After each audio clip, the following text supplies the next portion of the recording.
આજે પ્રશ્નોનો કોઈ પાર નથી. સાચું કહું, પ્રશ્નોનો કોઈ પાર નથી. ઉપરથી માણસ સરસ દેખાય છે, આજ તો માણસ ખોટું હસે છે ને ખોટું રડે છે.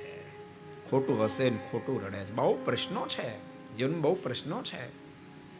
આજ માણસ ઉપરથી સરસ દેખાય છે, કપડાં સરસ દેખાય, સ્ત્રી ટાઈટ પહેર્યા છે, ગાડી સારી દેખાય, બંગલો સારો દેખાય, એટલે એમ લાગે કે આ માણસ બહુ સુખી હશે.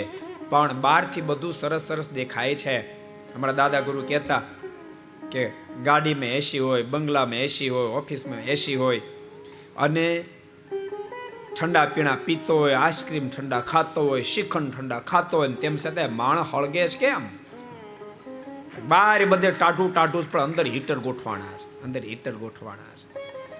એ માણસને શાંતિ નથી લેવા દેતા.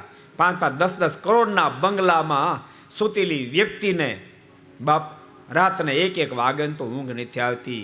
ઘેરની બબી ટીકડીઓ લઈને ત્યારે ઊંઘ આવે છે.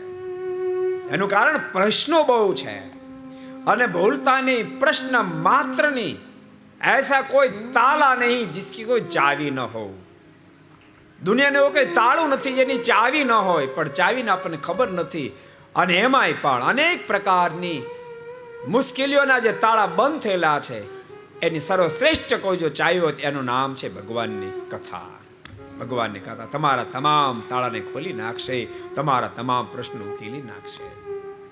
अगर ये वीडियो आपको पसंद आया हो तो लाइक करें और शेयर करना मत भूलिए. सब्सक्राइब करें सरदार कथा चैनल को और बेल आइकॉन पर क्लिक करना मत भूलिए लेटेस्ट वीडियो सबसे पहले पाने के लिए.